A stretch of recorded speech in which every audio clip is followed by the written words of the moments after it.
Well, folks, we are getting prepared for what might be heading our way. Got the I-1 all wiped down, cleaned up. My crew has been working on it all day long. Welcome back to today's video. This is gonna be the I-1 portion of our Saturday night here at the Cottage Grove Speedway in Cottage Grove, Oregon. And the reason we're doing the plastic wrap on the trailer, we're putting plastic wrap down because it looks like at 8 p.m. tonight, at 8 p.m., we are supposed to get like 90% chance of rain, and it's starting to look worse and worse as the day goes on. So I'm not sure if they're gonna really try to rush through the show or maybe get started early, but that's out of our control.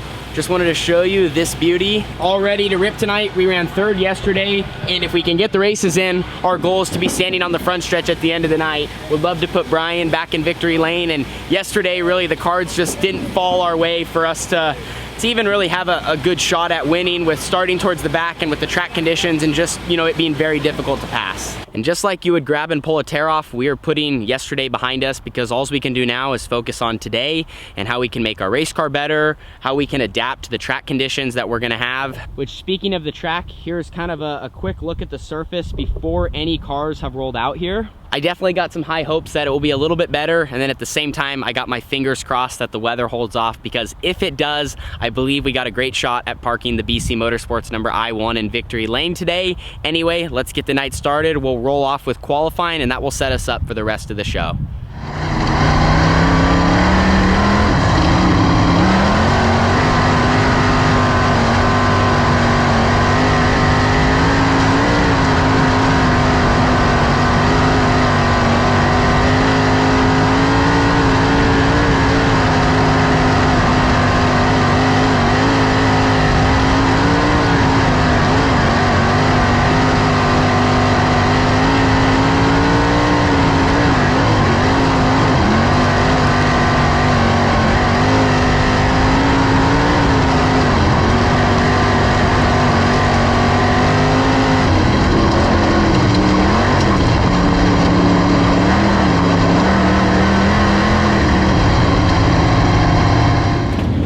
Well, in the I-1, we are already ahead of where we were last night, because we didn't have a transponder and they tried to hand clock us, and I think we ended up fourth quick.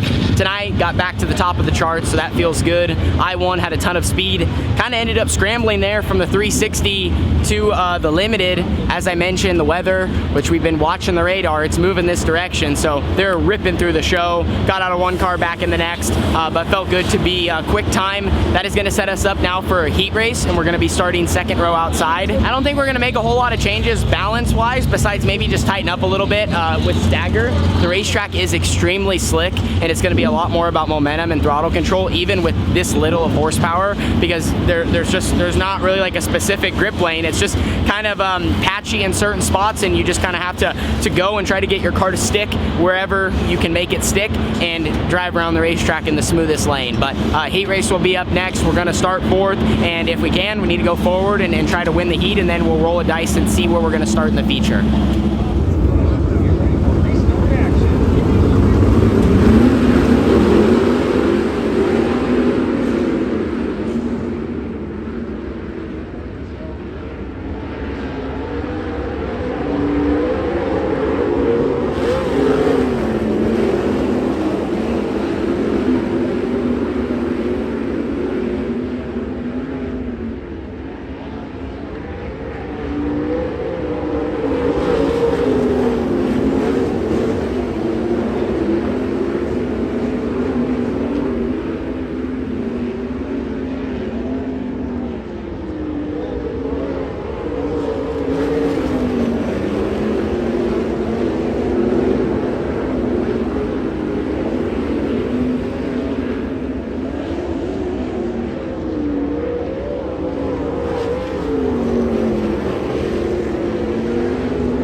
marked the first there in that heat race in the I-1. Did what we needed to do. Technically, we could have ran 6th in the heat. We could have ran 8th. It wouldn't have really mattered. It came down to that dice roll as far as where we're going to start the feature. And you saw I rolled the 6. Difficult to get a 0 when there's only one of those on there. And I think there was 3 6s and 2 12s. So the likelihood of some sort of invert was definitely at an all-time high, but doesn't matter. Our car's really good and the racetrack's slick. So I think we should be able to go forward there in that A main event. I know I haven't talked a whole lot about the rules package, but if you remember when I ran this class in July, it's the exact same. You have to have 21 degrees of wing angle or less. You run, you know, like we have a crate motor in, or you have a limited engine in. You can only run a 90 or a 92 on the left rear, which is a much smaller tire, which means it's harder to get less stagger, and with also no wing slider, along with the amount of wing angle you have to run, it's very difficult to get grip. So it's just almost so slow, which in my opinion makes the racing pretty good. But we're gonna be starting 6th here in this same main event. We still got a lot of racing to go before then, but excited to try and move forward and get a win in the I-1. Well, I've only ran one asphalt race in my whole entire life, but I think tonight is gonna be the second one. It is rubber down already. They're trying to beat the weather, so no track prep, and the 360s already went, and we just absolutely made the racetrack black. So we're rolling off 6th. I think it's gonna be all about just trying to not be too tight in the rubber and put ourselves in a position to take advantage of people that do. Hopefully that makes sense. I think our car's got plenty of speed, and I think it's now really up to me in the driver's seat just to try to go out there and put together the best race possible. I'm not sure if they're gonna cut the laps, I would think, because we are going to scorch tires, but that's out of our control as well. Our goal now is just to win.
Well, we started 6th. and I told you guys I needed to run a good race, and I think probably by like lap 6, 7, 8, we're able to sneak into the lead. Racetrack early actually didn't have as much rubber as I thought it would. I mean, it did, but since some of the other classes were out there, they were dragging material from the infield across the surface, and so it was a little slippery at first, but the I1 was just the most locked down car in the class. We got rolling early, and Forte, who was leading, my buddy Johnny Burke, they were kind of trying to work the middle. I just moved all the way to the bottom to make the racetrack as short as possible, and Brian had this thing absolutely on rails. So big thanks to him. Now, real quickly, wanted to pause the video because there is one more key person I wanted to thank, and that is Mark Hertz from Hertz Precision Parts. You see their logo on the side of the I1. They helped make this car go around, and it was really cool to put them in victory lane as well, along with Brian Crockett. Pretty cool that we brought home a check and something to add to the wall, add to the resume, I guess you could say. And like I said, just very thankful for the opportunity to drive this race car. So that's going to kind of cap off our weekend here at the Cottage Grove Speedway. 2 wins, 4 attempts, 50% win ratio. Guess you could say that's all right, and a little extra hardware to bring back home to Southern Oregon. Actually, I'm gonna let Brian keep this to put in his shop. I think since I'm driving his car, he deserves to keep the hardware, and it's kind of cool to, I guess, when you have a car owner and have their name, or have your name on their wall, just to kind of as a remembrance of the night you got the opportunity to drive their hot rod. Anyway, we'll see you guys all in the next video. Thank you so much for following along with us for our journey. Deuces.